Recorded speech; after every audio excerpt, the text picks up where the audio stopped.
Olá, amigos do Milk News. Eu confesso a vocês que eu ainda estou sob o impacto da decisão do Supremo Tribunal Federal com relação a esse embargos infringentes. Embargos infringentes, mais da metade da população, com certeza, não conhecia, não sabia do que se tratava.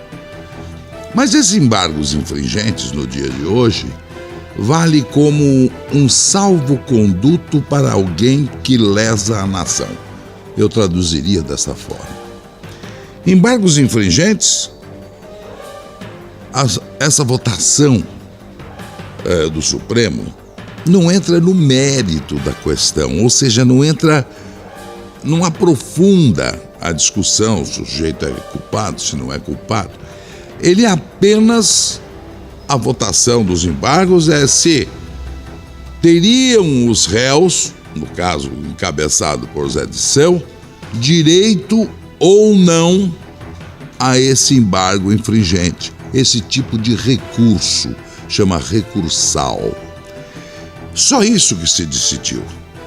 Mas essa decisão implica de uma série de outras decisões que virão. A primeira delas, a partir de hoje.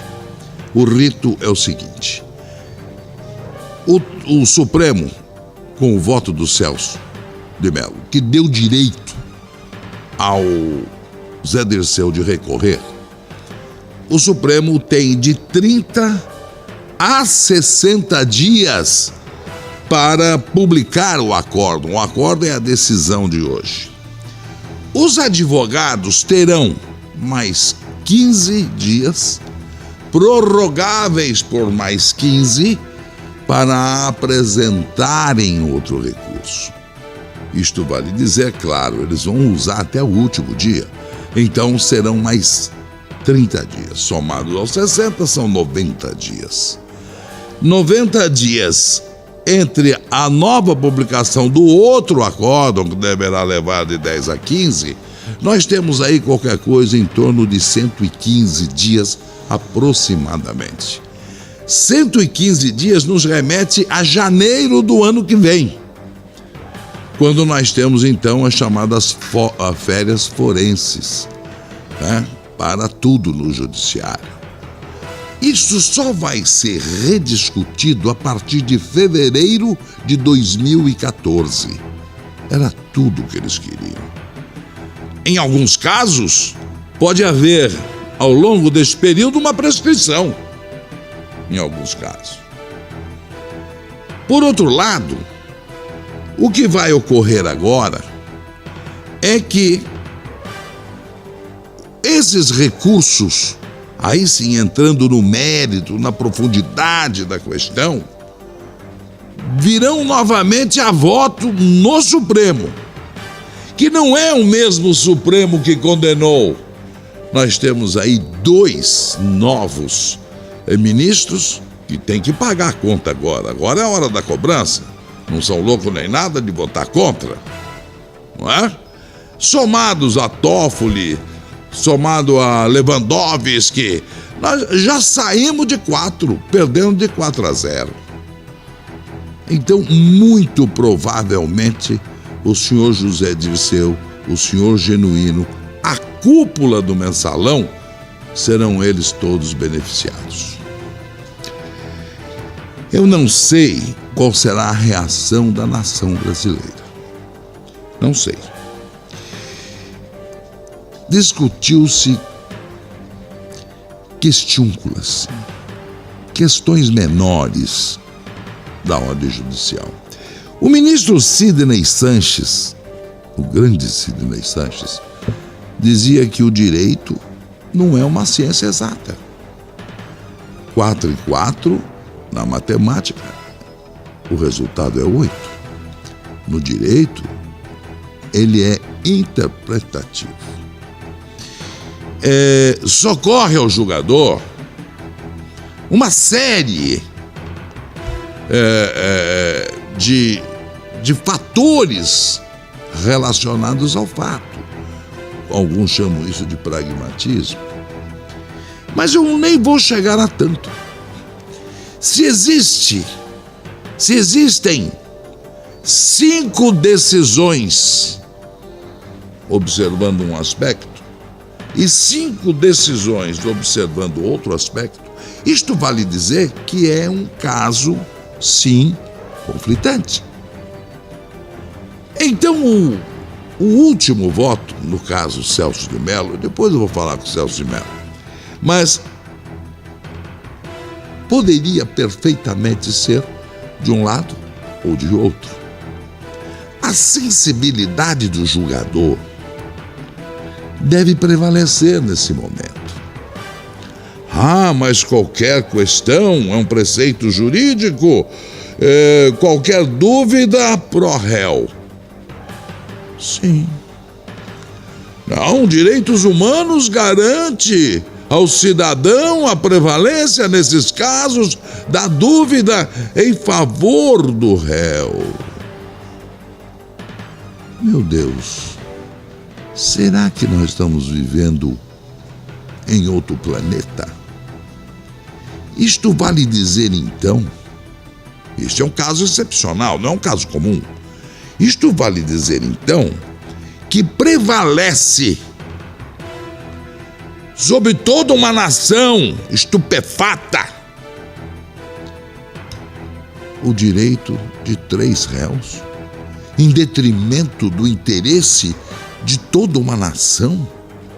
Repito, não é uma aberração jurídica, tanto é que 5 têm uma opinião e 5 têm outra.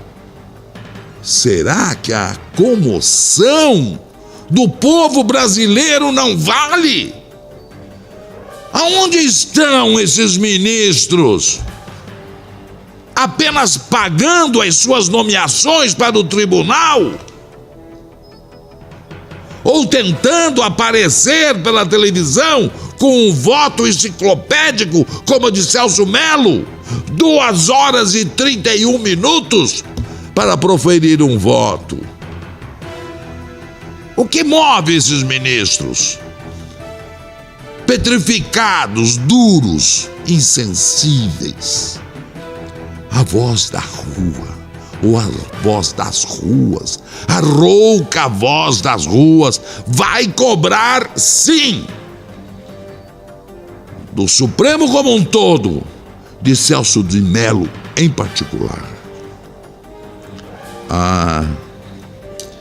Ao longo de sua longa explanação, tentando justificar em 2 horas e meia o injustificável para toda a nação, ele se referiu várias vezes nessa controversa questão, controversa até dita por ele mesmo, já que é controversa em favor do povo. É o mínimo que se espera. Eu chamo a sua atenção para algumas edições anteriores do Milk News. Nós um dia dissemos: a pizza está a caminho do forno. O que estamos vendo hoje foi preparado lá atrás. Eu vou chegar lá, vocês vão ficar estupefatos mais ainda. A controversa questão mereceu da parte dele o benefício do seu voto em favor de 3 ou 4 quadrilheiros que se reuniram e roubaram esta nação em detrimento do clamor público. O povo queria uma manifestação do seu Supremo Tribunal. Uma vez mais, o povo fica descrente da justiça. É um incentivo a outros larápios por aí.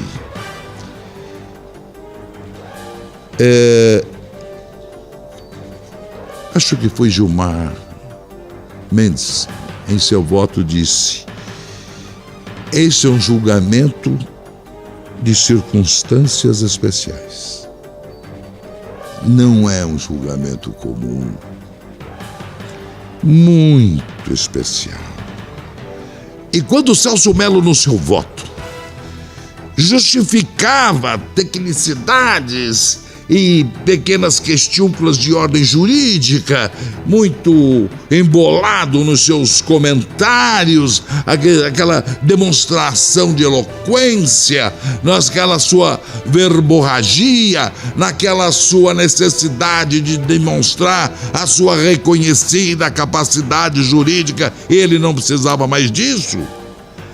Ele citou várias vezes a figura de Alfredo Buzaide. Professor Alfredo Buzaide, eu divido o professor Alfredo Buzaide em duas pessoas. Foi meu professor. O professor, o jurista, o intelectual juridicamente perfeito, e o segundo, o Alfredo Buzaide, vassalo da ditadura, vendido aos militares, posição dúbia em todos os momentos, emprestou a sua ciência, a sua capacidade à ditadura deste país e foi citado como emérito. Devia estar esquecido no lixo da história deste país. Alfredo Buzaide embasou o voto de Celso Melo. Ibrahim Nobre, o grande Ibrahim Nobre, o tribuno perfeito Ibrahim Nobre, numa circunstância como esta, em que uma decisão controversa, 5 opiniões de um lado, 5 de outra, teria bradado das muitas tribunas que ocupou a sua velha e consagrada frase: contra a pátria não há direitos. Grande Ibrahim Nobre. Não foi citado em nenhum momento, nenhuma referência a Ibrahim Nobre, e sim Alfredo Buzaide. Direitos dos réus. Ele enfatizou isso no seu voto, Celso de Mello. Vale dizer que, então, os outros 5 não reconhecem direitos dos réus? Os outros 5 são analfabetos juridicamente. Os 5 que votaram contra essa excrescência, que nada mais é, como se comprovou agora, uma medida protelatória para empurrar o processo à prescrição. Então, aqueles 5 não sabem nada, só os outros 5. E quem são os outros 5? 2 novatos, Lewandowski, Toffoli e uma quarta Vera, a Rosa Weber, que foi manipulada pelos outros 4. Esses 5 são comprometidos. A nação inteira sabe. Todo mundo sabe quem é Toffoli. Chegou ao ministério e 3 vezes foi reprovado no exame para juiz de primeira instância. E chegou a ministro porque era advogado do PT e do senhor Lula. O senhor Lewandowski, advogado em São Paulo, também ligado ao PT, foi advogado do PT. Esses 2 recém-nomeados têm ainda que pagar a conta pela nomeação. E estão pagando desta forma. Pagando contra a nação brasileira. Essa é a verdade que tem que ser dita. É isso que tem que ser colocado. Essa imprensa corrompida de colegas que muitas vezes execram um pequeno transgressor da lei, ficam medrosos diante do poderio desta gente, dos bandidos de Zé Dirceu, a de Caterva. Isso precisa ser dito. Eu digo, com pena de amanhã, este programa não está mais no ar. Mas eu tenho a honra, a hombridade de dizer isto. E vocês, eu sei, que devem estar me apoiando nesse instante.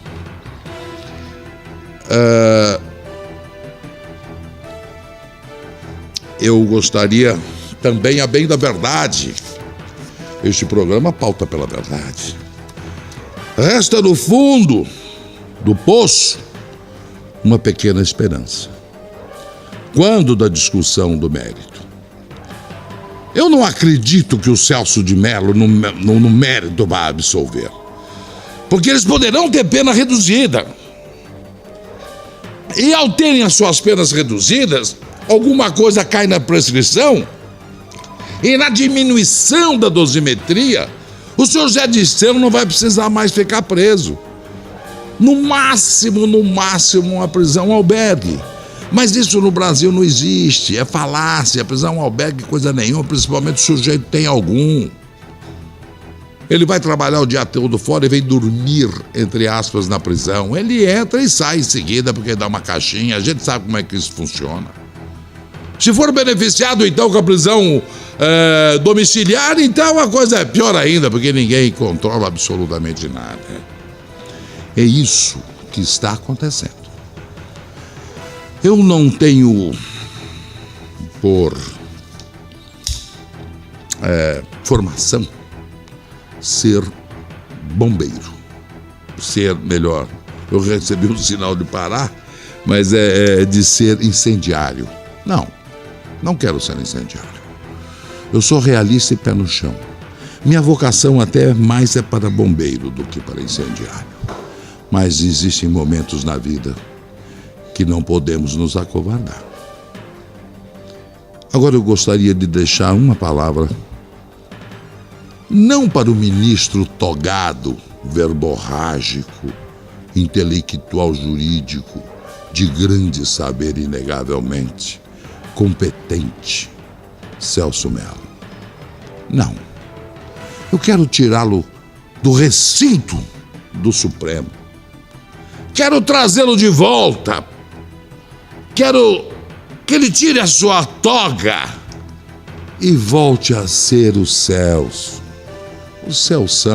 de Tatuí, que um dia como eu, e somos contemporâneos, deixamos as nossas pequenas cidades, eu de Itapeva e ele de Tatuí, e viemos para o grande centro tentar a vida, tentar um espaço e, quem sabe, tentar a glória nas nossas respectivas profissões. Deixamos lá, Celso, você, na Praça Matriz de Tatuí, muitos amigos que tinham uma grande esperança que você, como o passarinho que quando está próximo do fim retorna ao ninho, que nesse seu retorno, que deverá ocorrer dentro de um ano e pouco, pela obrigatoriedade da sua aposentadoria, você voltasse para a sua Tatuí, pegasse o seu saxofone, fosse tocar na Praça da Matriz, junto com o Erasmo, seu amigo dentista, com o Dr. Lincoln, um brilhante jurista tanto quanto você, foram seus amigos de jogar bolinha na praça. Como estarão eles hoje? Nós, caipiras, temos esse sentimento no peito, meu caro Celso. Nós temos muito respeito ao nosso ninho. Nos diz muito, sim, a opinião daqueles que um dia jogaram bola de meia conosco, bolinha de gude, coisas maravilhosas que já não se vê mais. Em nome dessa gente, em nome do seu restaurante, onde você come lá o seu filé parmegiana, essa gente toda gerou neles todos uma grande expectativa. A grande Tatuí, que o Brasil reconhece como o berço da música. O maior conservatório musical do Brasil está em Tatuí. Você aprendeu saxofone lá, Celso. Como é que você vai voltar agora, depois desse seu voto? Será que valeu a pena serviu ao Zé Dirceu e não ter ouvido os clamores do teu amigo Lincoln, jurista, professor de direito também? O que valeu mais nesse momento para você? As benesses desse governo? Ser importante perante o Zé Dirceu genuíno e a caterva, a quadrilha? Ou mais importante, essa gente toda que ficou na praça esperando essa sua decisão lá na sua Tatuí da vida? Ah, seu voto, vou encerrar que já me dão muitos sinais.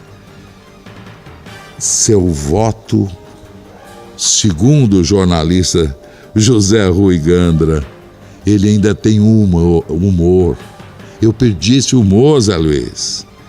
E o Zé Luiz, para encerrar, aliás, Zé Luiz não, Zé Rui, José Rui Gandra encerra com o seguinte: Celção, seu voto foi broxante.